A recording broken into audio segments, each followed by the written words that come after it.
Okay.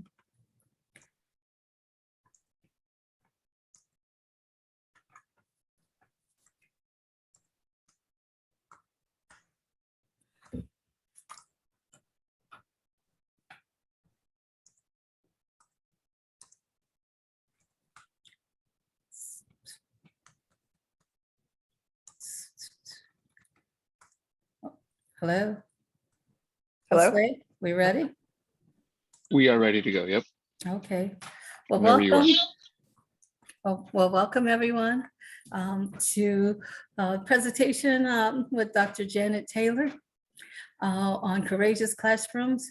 And so what we're going to try to do is get as much as we can from our distinguished guests and ask questions and have a little Q&A. And then this is going to be recorded. And so what we might have to do is bring her back at another time where we can have a full session. So let's begin. And she can tell you a little bit more about herself. I know her a little bit more personally. So, and so we'll let Dr. Janet Taylor give her own introduction. So thank you for coming. Take good notes. Okay.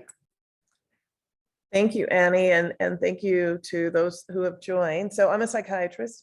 I went undergrad med school in the University of Louisville, and my first job out of my residency was at the University of Madison, Wisconsin, which is where I met Annie. Since that time, I have lived in Canada, lived in New York for 25 years, worked at Harlem Hospital doing outpatient psychiatry, worked at Rikers, and have dedicated my life to working with underserved communities, under-resourced communities, and through in and out of New York, the Bronx, Harlem, Brooklyn, and about 5 years ago moved to Sarasota, Florida, where I now reside. Still work with individuals addicted to opiates and alcohol, criminal justice involved, and was fortunate enough to write a book, be asked to write a book by Wiley called The Courageous Classroom, which is for K through 12 educators. And it's the Courageous Classroom, how to create a culture of safety for students to learn and thrive.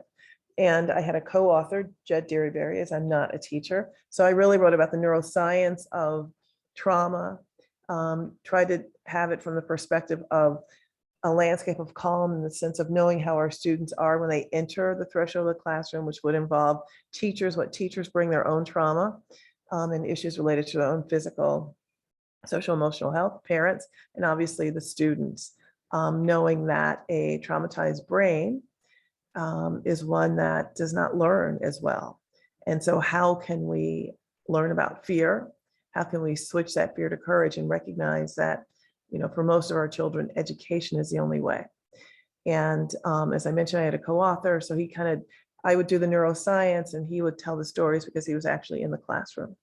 So that's my book. And it's been great.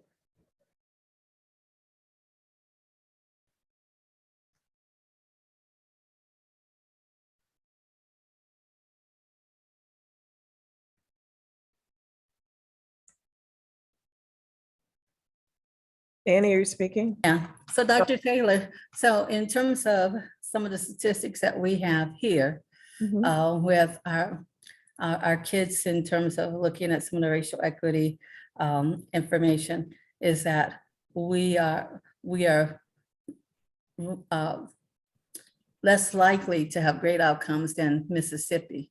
And so what are some of your thoughts in terms of how your book and some of your research could really help us as caregivers, as parents, as community leaders, as librarians, to really start looking at tools and ways so that we can really utilize your book and some of the tools and resources that are contained within the context of your findings? Yeah, no, it's a great question. I mean, what really the books is, the premise is that the school day begins at home.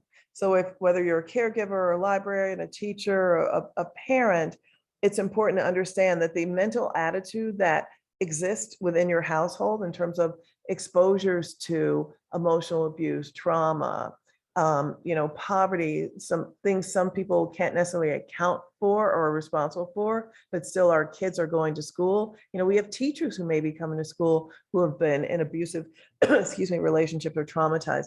All of that matters. And so that school day begins at home.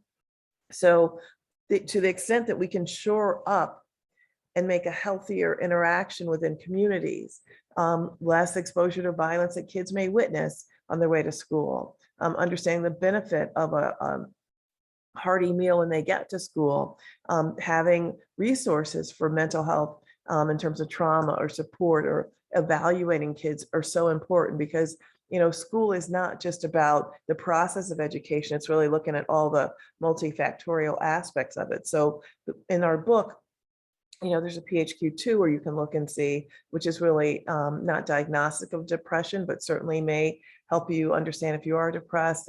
We look at, the difference between someone who may be aggressive versus actually at risk for violence, and talk about the reality of trauma and violence that teachers may be subject to from students and even colleagues. There's no national data reporting base for that. And certainly how parents can be better advocates for their children, which means they have to be involved in their school and go to PTA meetings, ask questions, be involved in the politics and the laws that provide policies at a local level, which certainly impact our kids. So we try to take a really kind of robust look at every aspect that happens from the minute a child or teacher wakes up, parent, and gets them into school. But there are many factors that we try to address.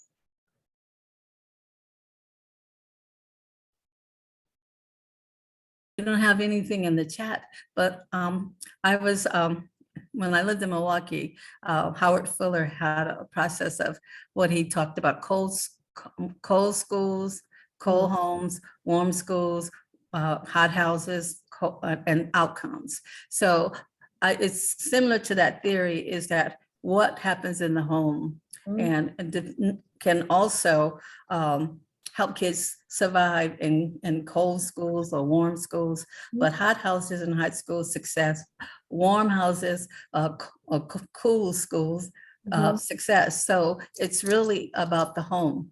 Yeah. Could you talk a little bit more about that? I like that concept. I mean, it is about the home, right? And our kids can't choose who their parents are. But the hope, I imagine, as Howard Fuller is talking about, is that there's a balance, right?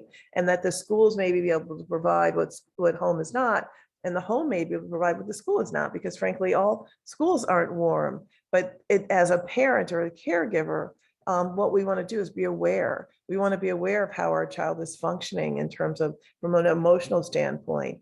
Certainly if there's bullying or trauma, I mean, that's just a non-negotiable factor. That can't happen. And that goes for teachers and parents too, because our kids take in the stimulus from all the environments. And what we really want to do is have our kids go to school prepared to learn. We want their brains functioning to their utmost capacity, and we want their kids to be healthy. So the gist of it is the same factors that account for fear in our brain can also account for courage. And so how do you make that switch is, with encouragement, and we see teachers as encouragers, with the understanding that our students, our young scholars, have the capacity to emotionally regulate, and that can be taught as early as 3 or 4. So when they are in situations where they may feel unsafe or insecure, they can speak up.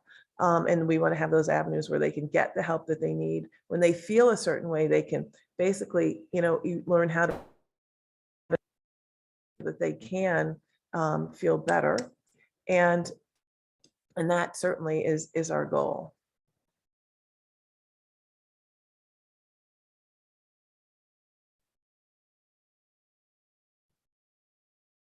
I think you're on mute, Annie. Are you? Yes, I'm waiting for some chats. So what we could do is, Josue, could we get a galleries a shot so that people can we can see raised hands, because I really want folks to really take advantage of this resource and to ask questions, because I can ask questions, but I really want folks to walk away with some answers to some specific questions or that they may have around how to help in terms of being a caregiver, being a grandparent, being a librarian, being whatever profession you're in. So, all right. Okay, there we go. There's a chat.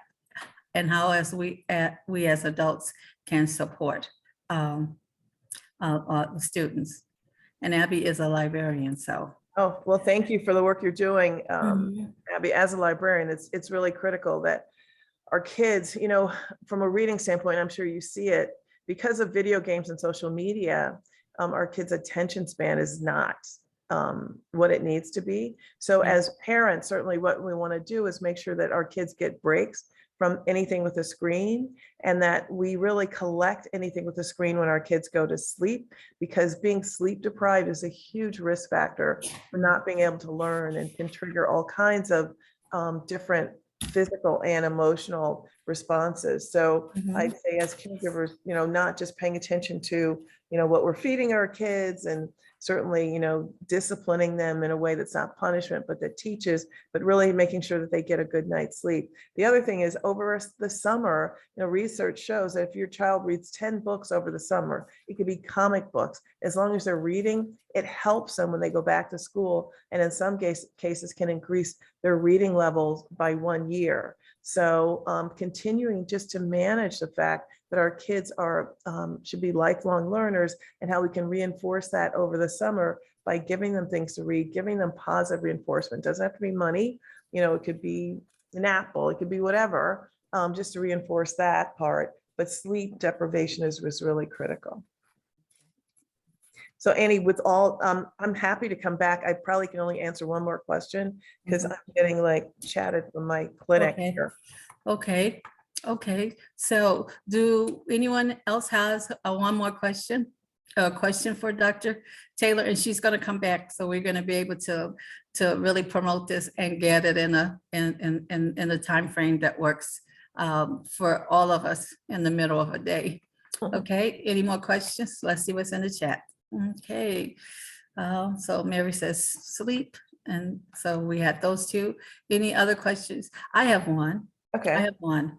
I'm a grandmother, you know, so I have younger grandkids who can outuse me with technology. And so when you talked about, you know, limiting screen time, and so then this is one that's really kind of my twin. She'll say, "Banana, this is ABC Mouse," and she'll switch it to that.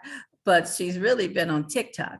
So how do we, you know, incorporate more learning activity into that screen time and less with the Yeah, I think you have to do it with them. You have to sit there with them and show me how ABC Mouse works. You know, so really monitoring, because there's no question our kids, especially our grandkids, are tech savvy, but at what expense, you know? At what expense in terms of just being able to write correctly? I mean, writing is less legible in terms of phonics, being able to sound things out. So certainly do things on the computer with your child, but they still need breaks where they can go out and play, or can read a book, or sleep into those other things. And that's really critical. Okay, that is. Well, thank you. Well, thank you, Dr. Taylor. I know that you have to go, but we're going to bring you back, because we have a program called Healing Labs, where we're in the schools. And so this is the end of school year graduations, and we got a week-long thing where for trying to programming, but we're going to bring you back as a part of Healing Labs, and then we can actually have the opportunity to recruit, and we can recruit parents and more staff. That would be awesome. Okay. Thank you. So Thanks everybody on the call. Thank you. Okay. All All right. right. Bye-bye. All right. Bye-bye.